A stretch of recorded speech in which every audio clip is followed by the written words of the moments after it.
gettysburg.com/shop. Gettysburg, a Nation Divided mobile app, is relaunching this summer. Gettysburg, a Nation Divided is an award-winning mixed reality mobile application using augmented reality technology. It transports users into the most crucial moments in the Battle of Gettysburg, the turning point of the Civil War. Users can listen and watch historic figures share their stories as lifelike animated avatars, traverse 360-degree image sequences of the battlefield. Its cinematic battle sequences are narrated by actor Scott Eastwood. The mobile app is available for free on iOS and Android. It's designed to be used anywhere, at home, at school, at the park, or at Gettysburg National Military Park. It uses GPS to help guide you through your journey to see the stories and events unfold at the exact location where they occurred. So go into your phone's app store and get it now for free. That's Gettysburg, a Nation Divided. Need a Corps badge or other insignia for your uniform? Then check out the Badge Maker. Here's what some of his satisfied customers had to say.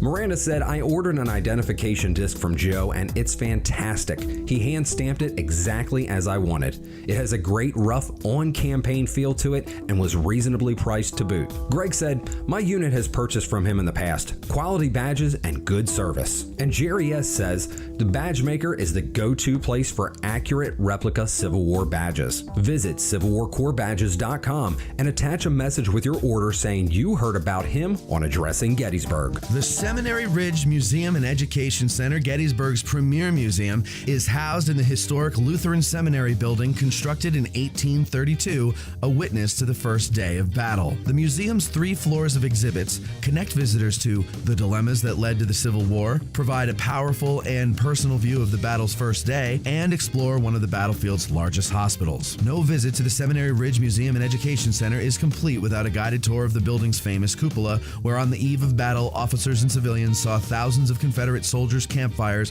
burning to the west, and Brigadier General John Buford watched for vital federal reinforcements as fighting erupted on July 1st. Today, you can stand where Buford stood and delivered the line, "There's a devil to pay," and discover how this view helped chart the course of the Battle of Gettysburg. Trust me when I say, ladies and gentlemen, your trip to Gettysburg is not complete without a serious visit to the Seminary Ridge Museum and Education Center, Gettysburg's premier museum. Go to www.seminaryridgemuseum.org or find them at 111 Seminary Ridge, Gettysburg. The Seminary Ridge Museum and Education Center. It all began here. Our favorite bookstore in Gettysburg is For the Historian, located at 42 York Street. Isn't it, Eric? You're darn tootin', Matt. It's because they have the best selection of Civil War books in Gettysburg, both new and used, and online they have even more books to choose from. But Matthew, what if the Civil War is simply not my thing? Not a problem, my fine four-fendered friend. This is For the Historian, after all. They cover history from the ancient world to the 21st century with a strong selection of World War II and American Revolution books. It's astounding how they squeeze thousands of titles from Osprey, Savas Beatty, UNC Press, and more into their store. And it's also astounding how you and I both squeeze into our pants every day. Well, handsome, they have a warehouse too, and that's where they keep all those books that are available online at forthehistorian.com. And folks, if you go to forthehistorian.com now and order books until you're blue in the face, be sure you mention that you heard about them on Addressing Gettysburg in the Note to Seller box, and they will refund your shipping costs. What if I prefer to browse in the store and don't want to go online to get my book? Great question, Doodlebug. Just mention Addressing Gettysburg at checkout, and they'll take 20% off the retail price of your item. So go to forthehistorian.com, stop by 42 York Street, or call 717-685-5207. That's forthehistorian.com or 717-685-5207. This special episode of Addressing Gettysburg is brought to you in part by me, audiobook narrator Mike Scott, narrator of Savas Beatty's Bloody Autumn, the Shenandoah Valley Campaign of 1864, and Unlike Anything That Ever Floated, the Monitor and Virginia and the Battle of Hampton Roads. If you are an author or publisher interested in having your titles produced as audiobooks, or even just in learning more about the process, give me a shout. You can find my contact info on my website, MikeScottVoice.com. That's MikeScottVoice.com. Hey, historian, author, and licensed battlefield guide Tim Smith. Matt gave me a full minute, so let me ask you an important question. Isn't it about time that John Burns' Hero of Gettysburg became an audiobook? Sickles has an audiobook. You know Jenny Wade is going to deserve an audiobook. Let's give John a shot. Get in touch, Tim. It's MikeScottVoice.com. I'm Mike Scott, your voice of history. And Civil War Trails. It's the world's largest open-air museum, and they offer over 1,300 sites across 6 states. Drive the Gettysburg campaign turn by turn, paddle to Frederick Douglass's birthplace, or hike to remote earthworks and artillery positions. Visit civilwartrails.org to request a brochure and explore their interactive map. Follow Civil War Trails and create some history of your own. You're listening to the Addressing Gettysburg podcast with Matt Callery.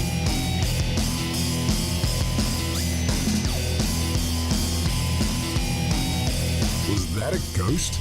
Nah, ghosts aren't real. You're back with Addressing Gettysburg today. Here's Matt.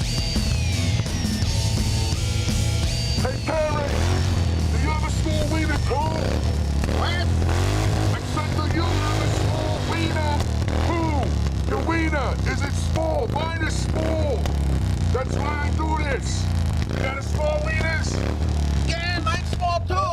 It's the only time I feel like a big man. All right. We're back, and that was actually audio from Bike Week. I was able to isolate the voices as they were revving up their engines at a red light, and that's what they were saying. So just in case you were ever wondering what guys talk about when they're sitting at the bike or at the stop sign or stoplight, whatever. Anyway, we're back, folks. We've got a couple calls here. Let me try to get to them real quick because they've been sitting here for a while. And by the way, we're sorry for the internet connection here because the video keeps dropping. But again, you can hear the full audio uninterrupted on Patreon for free. Caller, you're on the air. That would be you. Can you hear me? Yes, sir. Oh, okay. Well, I'm sorry. I didn't realize you were talking to me. I thought it was somebody else, sir. That's okay. You lost signal, and I was just catching the other live stream. Oh, okay. So you're just letting us know that it crapped out? Oh, well. No, you guys know about now. I heard you talking on the feed. Right. But no, actually, last week I saw someone on YouTube. You guys are talking about the barbecue. I know you guys were supposed to be giving away tickets this week, and I was just seeing if I can catch up on those things. Yes, we are giving away tickets. Would you? Let me see. Let me ask you a question here. Name one division commander in Ewell's Corps. Oh God, I'm somebody that's new to Civil War history. I couldn't tell you that. All right. How about this one? How about this one? Me and my wife, we love going to the. I know me and my wife love going on the get out of the car tours. We missed last month because I had to go to a fire department fundraiser. Okay. How about this then? Eric, would you remember what was 2 months ago? What was the tour? Do you remember? Was that Kershaw? No, Kershaw was the first one. What was the second one? Kershaw was the first one, and then the second one was Rhodes Brigade. No. Or no? We got hailed on. That was the first one.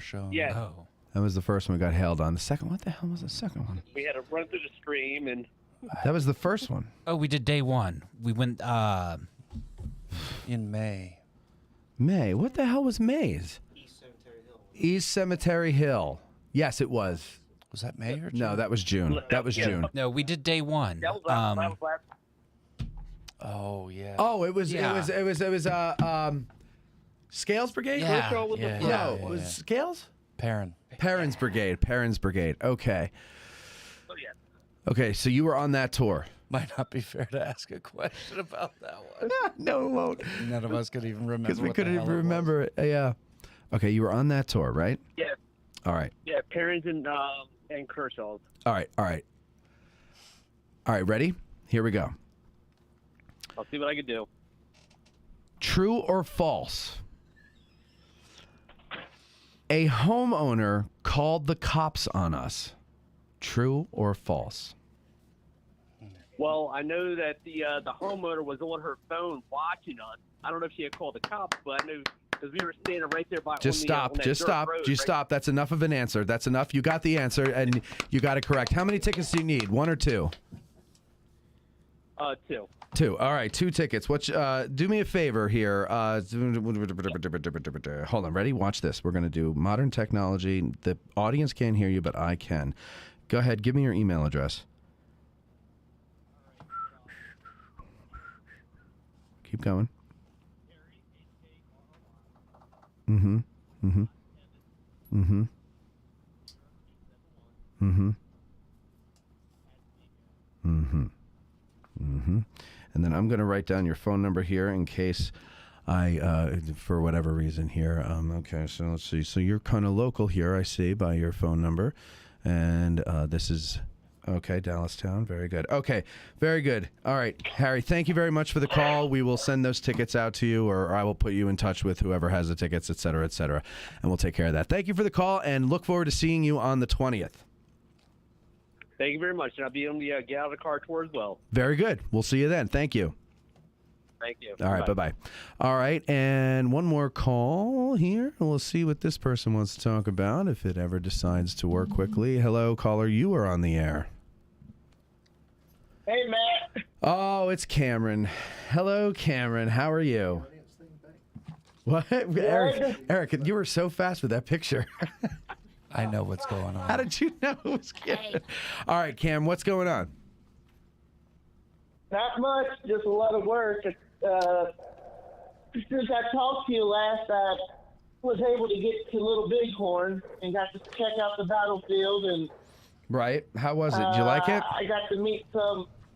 Oh man, that was amazing! I got to meet some. How far of a drive very is that, well-known historians.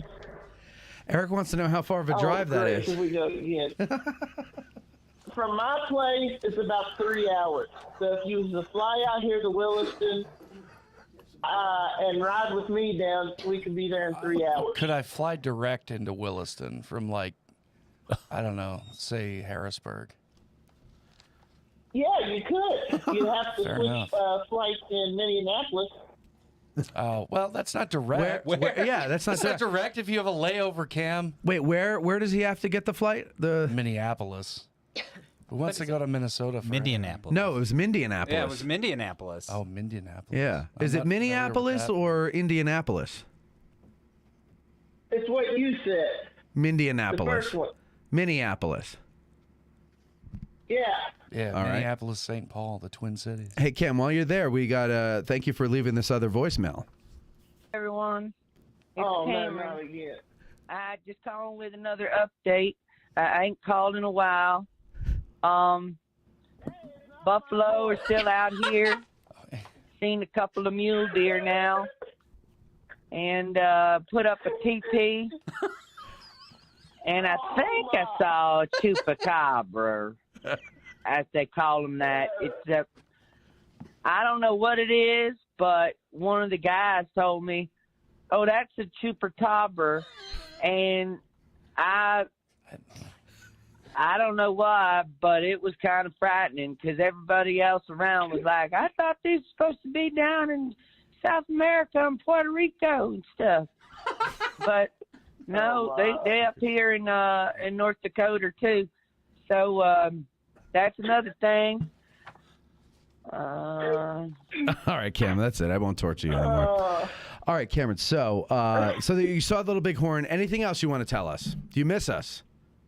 Yeah, I miss being around everybody. I was on your all's bookstore. Not bookstore. I was on the book club meeting the other night. I don't think nobody noticed I was on there. Yeah. Now, so here's the thing, Cam. So you were not emailing, but you were messaging Steve on Instagram. But I don't think you realized that I also have access to that Instagram account. So I was seeing them come in. And you were actually talking to me and Steve. And here's what happened, ladies and gentlemen. Cameron joined the book club the other night. You were in there too, Joe, weren't you? I thought it was fantastic. It's a great book. Generals in Bronze. Yes. We had a great discussion. Yes. Did you know that Cam was in there? Cam would have stood out if Cam was in there. So no. You didn't know? No, not even a bit. Okay, well, Cam was in there, and he was messaging us saying, I bet you these people didn't even know that there was a bona fide star right there, in there with them. And we were like, no, they probably didn't know, Cam. Who are we talking about? Cameron. Oh, the book club. He was in the book club last night. No, I got that. Yeah, part. okay. I was talking about the star. Oh, poor Cam. Anyway, Cam, listen, I'll tell you this. We miss you tremendously. Bo Brinkman is here, and when he heard your name, his eyes lit up. And now he's got a little bit of a tear in his eye because he can't hear you. And so, yeah. So it's, sad. But Well, just if he can always fly out here to Fort Union, I'll give him a full tour of the fort. there you go. Bo, did you hear that? I did. Okay. I'd love to go there. So fly out to Minneapolis, and then you can take a little puddle jumper up to Fort Uniontown Gap or whatever it's called. What's the name of it? Fort Union Mills? Fort Union Trading. Fort Union Trading Post. Fort Union Trading Post. And I remember, Bo, you were saying, God, I would love to go out there. The Grand Canyon and Fort Union Trading Post were the two places you've always wanted to go and haven't had a chance to go to yet. So, yeah, it's a bucket list place. Cameron, there's much to do and very little time, so I got to let you go. Thank you very much for sitting on the phone for 40 minutes waiting. But we'll talk to you next time, okay? Give us a call or leave us another voicemail. Yeah, I will. I'll be back in October. All right. God go with you, son. I'll talk to you later. Bye-bye. I already hung up on him.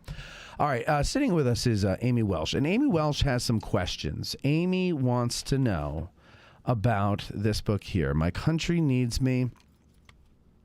It's the letters of Jenny Wade and Jack Skelly and Jack Skelly to other people and all that stuff. It's an interesting book. It's by, let me say her name here, Enrica D'Alessandro. And it's a pretty good book. I got that at Gettysburg Museum of History on Baltimore Street, and I gave it to Amy here. Amy, go ahead. Hello. What is your question? Right into that microphone, please. Straight into it. Hello. Hi. Okay. So what's the question? So my question is, I want to know a little bit more about what you think. Did they have a passionate love affair? Was she cheating on him? No. Oh, Christ. No, is what? this what we're doing tonight? We talked about balls and men. I thought this would be appropriate. Hey, I didn't he doesn't have a necessarily problem. agree to that either. All right. So you think, and this is open for anybody, so please jump in, folks.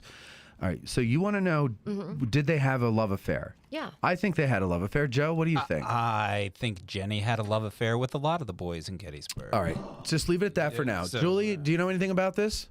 Jenny Wade and Jack Skelly? No? Okay. Steve, do you? Yeah. All right. What is your opinion? Was she in love with Jack? Did they have a love affair? Or was she, as John Brown said, I think she was in love with him. I think the war changed him. all right. You think she was in love with him and the war changed him. Chris, how about you? You don't have an opinion. Unc? No comment. No comment. And Bo, do you know anything about this? I think he killed her. You think he killed her? Okay, so Bo thinks he killed her. Eric, the producer, what do you think? Yes, but not in a modern context. Aha! Oh. All right, so that's our consensus on that. Now, do you have any questions further that you would like to probe So topic with? We only have her letters to him, right? So far, yes. Yeah. So we don't know. But she says some interesting things. What does she say? Tell us. And what is the date that she said it on? For example, March 8th. Okay.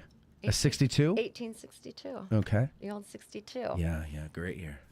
She says here, and this is pretty accurate to her voice.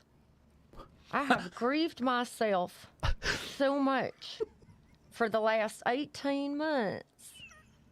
I really think you're getting cold toward me. Oh, she's from Biglerville. But I get it. Jack, never will my love change. But it did, right? Like she had other men. No. Okay, so this is the second question. Was she cheating on him with other men? Now, from the way I understand this, that story comes from two things. John Burns, crotchety old man, hero in his own mind, who takes his rusty old musket and goes out to the first day's battlefield to fight them Rebs, and he gets wounded, and he's a big celebrity.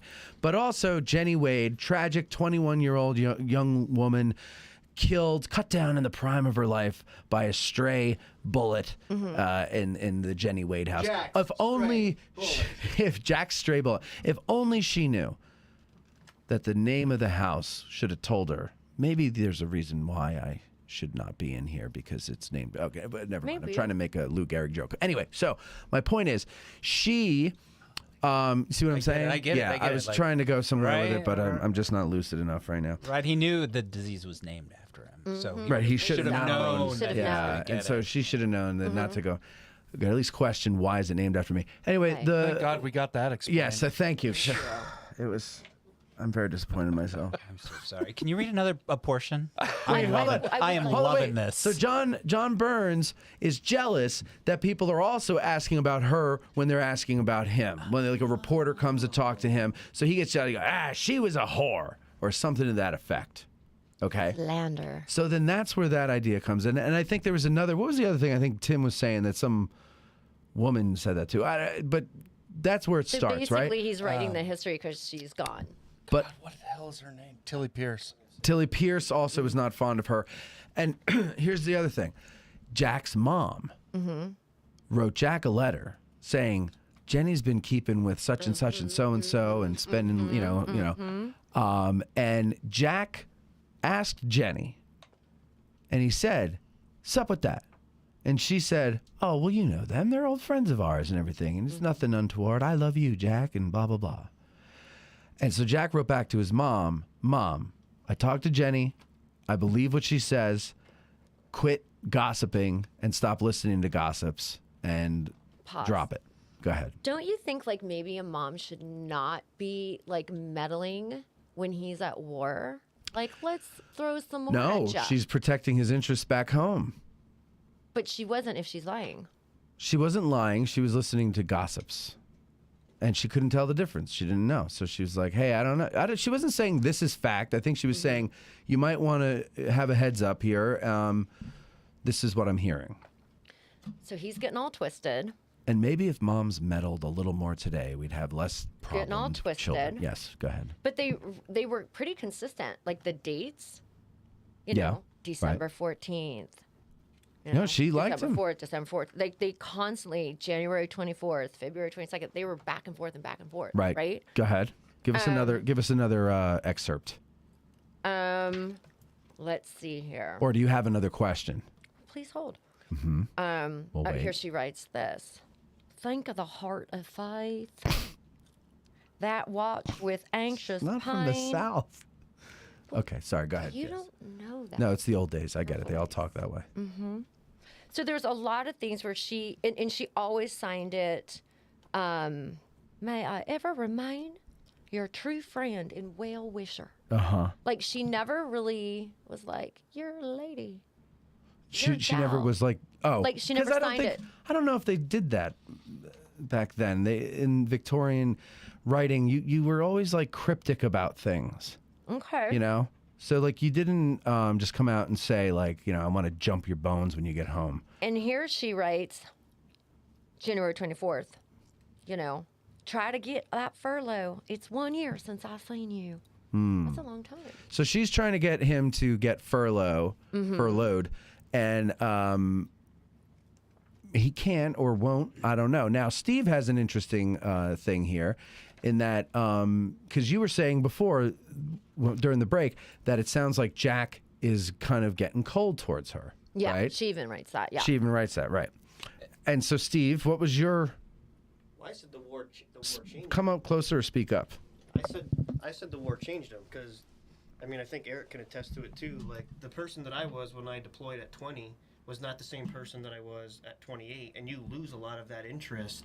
So like, yeah, of course, at 20 to 28, I wanted to chase girls, but at the same time, like my friends were getting killed overseas, so I lost all the interest in that, and I was cold and shut off to people at home because I didn't want to talk about it. The other part I found interesting is we said we only have her letters, but we don't have his. Right. How do we have her letters? Wouldn't he have her letters? So did she burn his letters because she doesn't want people to know?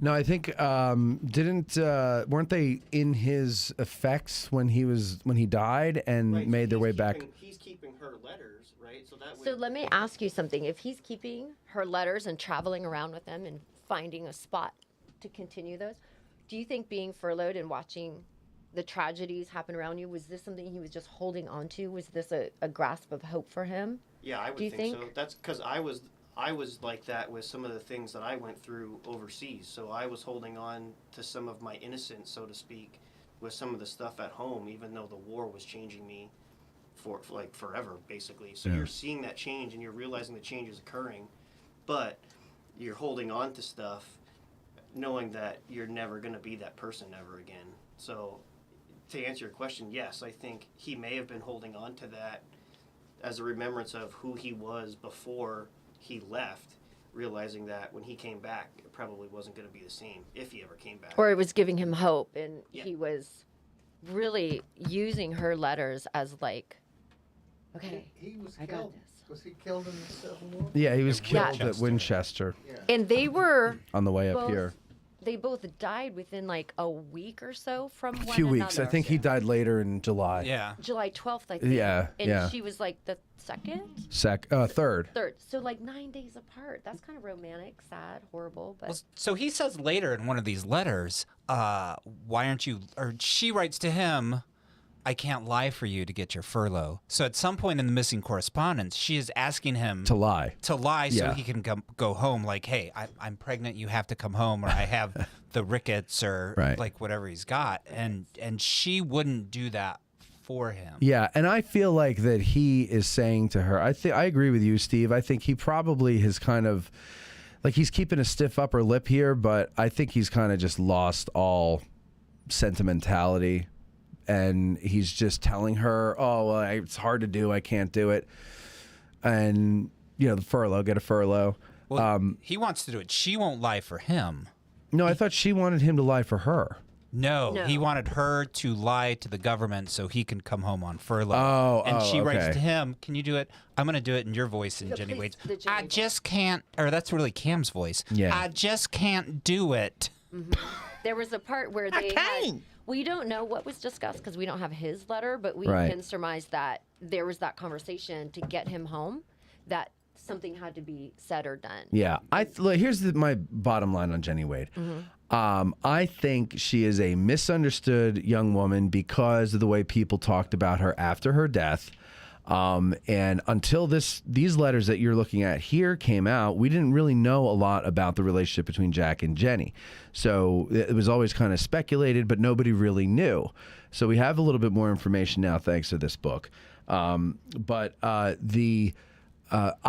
think she was her family wasn't well off. Her father was a lunatic. And had been in prison. And then finally sent to the nut house.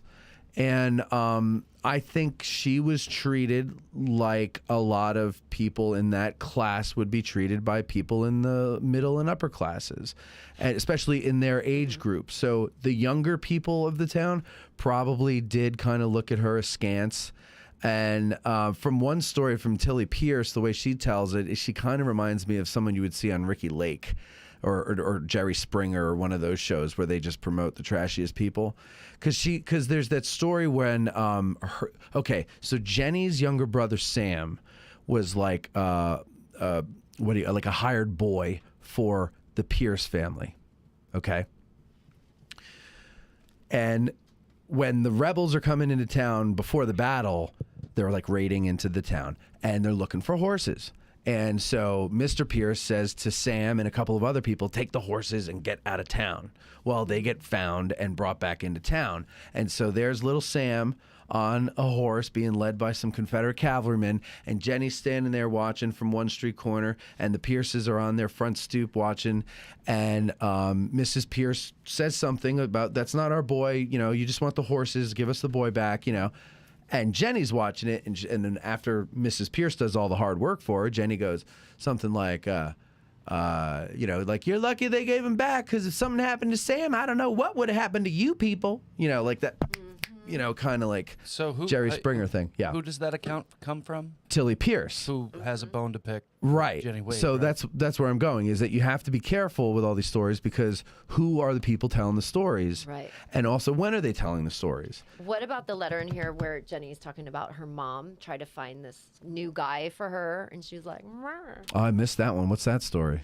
Yeah, her mom tried to get her to date this other guy who would come over all the time, and her mom was always inviting her. And Jenny ran to her sister's house like, I want nothing to do with this. So I wonder if Mrs. Skelly caught wind of that, and that was part of what she was telling Jack. I don't know. It's very fascinating. If we don't have both sides, though, it's very hard to tell. Yeah, that's interesting. There's a reason that you burn your letters, or you have your letters burned. So if Jenny had this stack of letters upon her death, it would be very easy for her parents, knowing that there's something scandalous in the background, just to toss those letters in the fire. Would there be a reason that her mom and dad did not want her with Jack? I don't know. They were family I would think it friends, was a step up to go with Jack to get into that family. I don't really know, though. I mean, the dad was gone, so it doesn't really matter what he thought. So where's it coming that she's a rebel sympathizer then? And that's that's John Tilly Burns. Pierce. Well, it's John Burns too. John Burns calls her a Confederate she-devil, basically. So is there a Wesley Culp connection in this love triangle here? So here's the conspiracy theory that I didn't come up with it, but I subscribe to it. Jenny went down into Virginia the year before, about 9 months before, a little less than 9 months before, to visit Wesley Culp, who was a boy who grew up here, knew Jack and Jenny. Before the war, moved to Virginia. When the war broke out, joined up with Virginia instead of coming home. Second Virginia. She went down to visit and just do the Christian thing and bring food, because clearly she likes to bake bread. So she brought bread for the soldiers down there. Union, Confederate, she didn't care. And Robert E. Lee was very grateful. So grateful he invited her into his bed. And now, how do you know that? wait, How's this that is the confirmed? theory. This is the theory. And when Lee, a good, upstanding Christian Southern gentleman, realized, okay, I was a little human weakness there, but this cannot stand. And he turns to his lieutenants and he says, boys, get your men ready because we're invading the North. I got to stop a pregnancy. And that was really what the Battle of Gettysburg was all about. It was to just snuff out Jenny Wade. Wow. A lot of people don't know that. So what I'm hearing is Lee gave her a good scroggin. A scroggin? A scroggin. A scroggin. A scroggin. Is that a Texas term? Yeah. Oh, okay. Never. Wow. General Lee, that was so quick. Yeah. There was no time. There just was no time. I'm waiting for the flapjacks. Oh, that's funny. Well, Gotta get in there and get the flapjacks. whatever. Told you there is no time for that. What's that? Whatever. At the end of it, it's kind of sadly romantic that they died 9 days apart. Yeah, and Wesley Culp did. Now, there's another theory involving Wesley Culp. Okay. Wesley Culp comes up. His unit is not too far from where Jenny's house is, and he finds a way in the middle of the night to sneak in to her sister's house where she will later die, end quote. And he goes, psst, Jenny. Yeah. And she's like, yes. He goes, it's me, Wes. Hey. She goes, oh, Wes. Oh, Wes, I thought you were gone from this world. And he goes, no, I'm here. He goes, listen, I'm sick of this war. He goes, sneak out with me. She goes, well, people will notice I'm gone. He goes, don't worry. I killed a girl on the way up. We'll throw her in your grave. We'll say it's you. Just tell the family you're running off. So they run off. They settle out west, ultimately settling in Iowa. They change their name to Morrison. And their children have Marion Michael Morrison, who later becomes John Wayne. That's a beautiful story. That is just how it happened. Wow. That's a lot. She's impressed. Listen, that is a lot. It is a lot. But did we at least give you some kind of answer to something? I like getting in the mindset that you said, what potentially going through his mind, and that he held on to the letters, and we don't have hers, whether they were burned, thrown away, or hidden. Whatever. And he might have burned older letters. Oh, no, because those are all the way from 62, right? No, so he was holding on to them. Yeah, so if you're traveling, I mean, what's your knowledge of history? If you're traveling around as he did, carrying letters with you, is that something that they all did? Is that normal? Is that different? Yeah, Yeah, I would think that's kept normal. I think they do that now. every right? single letter from the war. Like Yeah. every letter I got from boot camp, every letter in OCS, every letter in Iraq. Yeah. I still have. I have my grandfather's letters from World War II in stacks like this, little bundled up in twine and everything. And some of them were just like, my favorite one is he wrote to my grandmother, Teresa, and he goes, Teresa, just a line to let you know I'm okay. And then he drew a line and then said, love, Jack. So cute. Yeah. So people keep them. Yeah, people keep them because it's a historic moment, and you know. But I think on the other side of that, if you're Jenny, you know, and we see this a lot, that she's going to write him these loving letters, not only because that's the time, like Eric said, but you want to give him some kind of hope. You don't want to discourage him while he's out there fighting the war. You want his last thoughts to be of love and hope, not like, hey, I've left you for Wesley Culp. Right. Oh, people were getting Dear John letters in the mid-19th century, too. Oh, sure. Well, yeah. Yeah. I'm just giving Ginny the benefit of the doubt. I think we have, there's such a proclivity towards, like, conspiracy theories with this. Yeah. And I don't think it's that complicated. I don't either. Honestly. Like Jack's letters, right? Yeah. When you look at it from just objectively, there is so much of the historical record that's just missing. Just because, like, houses burn down and things get thrown out when you move. And, you know, this generation doesn't really see any reason to keep hanging on to these random letters from people who've been dead for a hot minute. So they just get thrown out, right? Like, they may have been burned. Sure, why not? Yeah. They could just as easily got maybe they tossed by buried them somebody with who her. didn't think they were worth a shit. You know? Maybe they're hidden in the walls. Hidden in the walls, buried with her, I burned. saved a letter from a neighborhood kid that wrote my mother the day before he went to on D-Day, right before he shipped off. Oh, And wow. He died on the beach of Omaha. And I've saved that letter. And she kept it her whole life, and now I have it. And That's it's pretty cool. Something That you is don't throw cool. away. Sure, no, that's a piece of history there. Just don't throw it away. Yeah.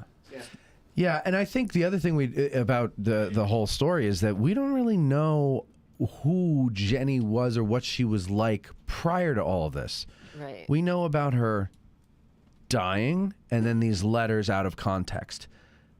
Everything is out of context that we know about her. I mean, we're trying to reconstruct an entire life / relationship based on half of a conversation. Yeah. And we don't even know that it's a complete half of a conversation. Right. And it's just parts of it. And you know how in those days, when they would write letters, they would cloak a lot of things. They certainly wouldn't mention other things, or they'd be very vague about stuff because, you know, it wasn't. You didn't want to leave things. There's one letter in there where she talks about I think it's some date in February. And she remembers February of last year and how special it was or something like that. And we all know what she's talking about. But you didn't say it. Oh. What a great Scroggin. What is this Scroggin? Thank you so much, Jack.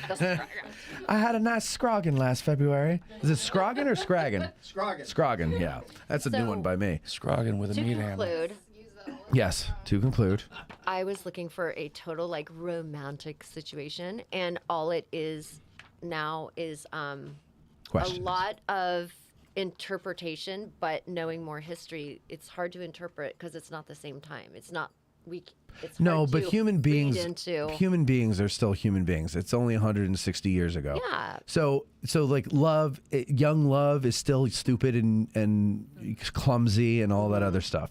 So I mean, we can relate on that level. We can understand that. We've all been there.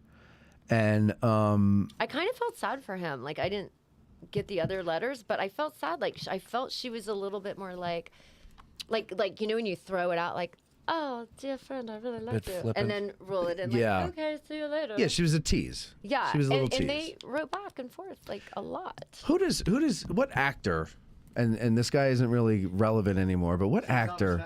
Ethan Hawke. Ethan Hawke, probably. Nope. The Howl. No, I'll give you a better one. Ethan Hawke. Think back to the 90s. It was a popular sitcom about a small airport in Nantucket. Oh. And he played the dopey mechanic, I think. Thomas Hayden Church. Thomas Hayden Church. Looks just like him. Look at that. Looks like Ethan Hawke. Yeah. Cool. Lives in Kerrville, Texas.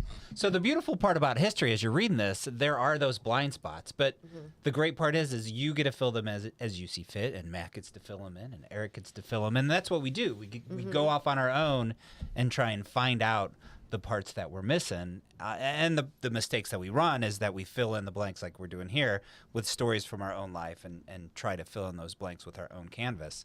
So I think it's fantastic that you're doing this, and now you're going to pick up and you're going to go look at other things about Jenny and Jack and about Wesley. And that's why we love history. And that's why we do this, because we don't just read one thing and say, okay, that's the story. I can put this away now. Right. And that's why we can talk about Gettysburg forever. I do that. Because of this thing. Yeah, it's interesting. Yeah, it is. Eric, do the people in the comments have anything to add to that conversation that might help Amy here? Apparently Tim Smith is hiding Jack's letters under his pillow.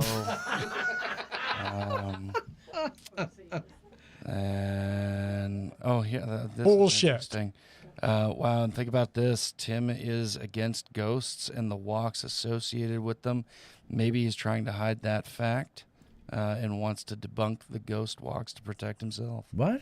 I don't understand. Being funny. This is what I live with. Sorry, Eric. I'm sorry. I can't help but feel responsible. To answer your question, Not no. much. Okay, very good. All right, well, so Ronnie isn't here. We don't have any news for you, but Joe has done us all a wonderful favor by getting together some of the events that are coming up this weekend. So, Joe, you're going to get Ronnie's... This weekend, where the action is. What's there to do and see when you're in town this weekend? Here's Valerie, Veronica, to fill you in. It's all covered. What did you think of that, huh? I absolutely love that. Ronnie, Ronnie, please come back as quickly as possible. Please. All right, so in Gettysburg this weekend, there is a canning class. I want to lead with that, because you always lead with, like, the best thing. So there's a canning class at the Marketplace at Gettysburg. We are still doing 100 Nights of Taps. That's right, in the National Cemetery. 7 o'clock? What time is that? I believe that is at 7 o'clock every night. So that's fantastic. If you haven't done 100 Nights of Taps, please come on out.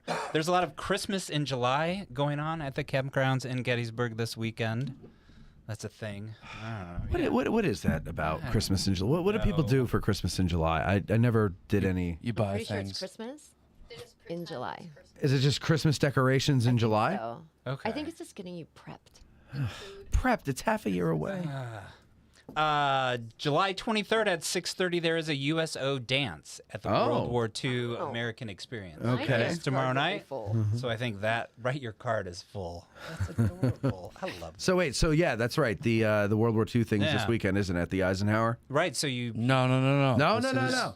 This is out at the Tank Museum. at the World War II American Experience Museum, right? Yes. Okay. So come in your best 40s, I suppose. Sure. Yeah, why not? And then finally, Oh Brother Where Art Thou is playing at the Majestic Theater. Oh, that sounds good. Right? Yeah. It's a great movie. Yeah, I went, actually, you were with me, Aim. We went to see Indiana Jones and Last Crusade for Matmas Day back in June. It was actually Matmas Eve. And I saw that movie for the first time when I was 11 years old or 12 years old or something like that. And it was quite depressing because Jeffrey Gable, who's the manager of the place, he does a great job with these because he gets out. They don't just play the movie. He gets out and he gives you a little bit of a history of the movie. So it's interesting. He puts it into a historical context. And I really like that. But he kind of said very early on, something to the effect of, this film came out 33 years ago. And I almost vomited my popcorn out, realizing that I can very clearly recall 33 years ago. And it's depressing. It's very depressing. But Amy cheered me up. She told me stories about crazy people she knows, and it was great. And then I didn't feel so bad. So that was good. Indiana Jones and Last Crusade. Anyway, anytime you're in town, folks, if you happen to see a movie that you want to see at the Majestic, they've got them. They're there, and you should go and see them. It's a great place. It is a great place. Well, folks, we've come to the end of the show because we're hungry, and this is a new thing, like I said before, that we're going to do. And where is my thing here? Okay, I don't have it on this one. Anyway, we need to decide where we're going to go to eat. It's hot out. Do we want to go outside or do we want to go somewhere inside? If we go somewhere inside, it's probably going to be a longer wait. If we want it, what'd you say? Inside, Bo? Bo's voting inside. Let's go. Inside or outside first? Bo says inside. First time? Wait, let's do the first question at one question at a time, Bo. Jesus, Christmas. Inside or outside? In July. Inside, raise your hand. All right, we got 1, 2, 3, 4 inside. Outside? 1, 2, 3. Okay, inside wins. So that means we're not eating till 9 o'clock. Thanks, everybody. Okay, so now where do we go inside? Where are our choices here? Let's see. Dobbin, ABC. No. Okay. You can say no. No, you can say no. We're trying to figure out where to go. Dobbin, ABC, so no to either one of those. Well, where else can we go inside? The livery. The livery. That's the Her Tavern there. Okay, so the Her Tavern or anywhere else? I've never been to Blessings. No, there's no booze. Oh, no, we're not going. No. Blessings is good, though. Is it okay? Yeah, but there's no booze. You go there for a civil dinner. This is never going to be civil. What's going to happen tonight? I mean, there's so many restaurants. There are, so this is part of the show now where we're trying to figure out where we're going. So if people want to meet us, they can just meet us there. Oh, well, then we should go outside somewhere. Well, that's kind of what I was saying. Yeah, but, no, you're right. Farnsworth. Okay, Farnsworth, that's a choice. That's outside. Let's see. Farnsworth, livery, or one more. Give me one more. The ABC. ABC. Okay, ABC. All right, so Farnsworth, raise your hand. Okay, the livery, raise your hand. I've never been there. Okay, ABC, raise your hand. Okay, everybody's saying ABC. All right, well, I guess that we're going to, because you want to go to the mine. You've never been in the mine, and that's right across the street from I've ABC. never been either, and I see that all the time. So we'll go there for a nightcap after What is dinner. that? Oh, well, we will find Chris out, took won't me we? a night before last. Oh, come on now. But that's okay. Okay. Just happened, Matt. I'm half blind. I mean, it's slightly smaller than this shed and somehow more poorly lit. So cool. That place is awesome.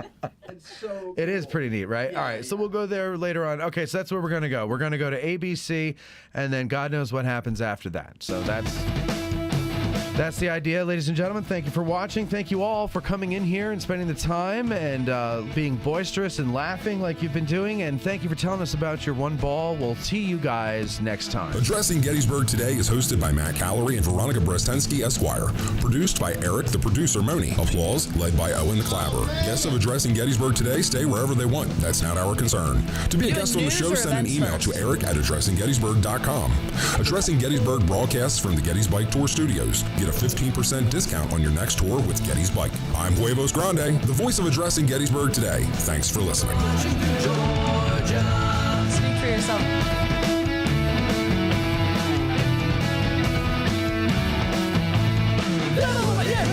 Men who wept with joyful tears when they saw the honored flag they had not seen for years. They restrained from breaking forth in cheers while we were marching through Georgia. Hurrah, hurrah, we bring the jubilee. Hurrah, hurrah, the flag that makes us brave. So we sang the chorus from Atlanta to the sea while we were marching through Georgia. While we were marching through Georgia.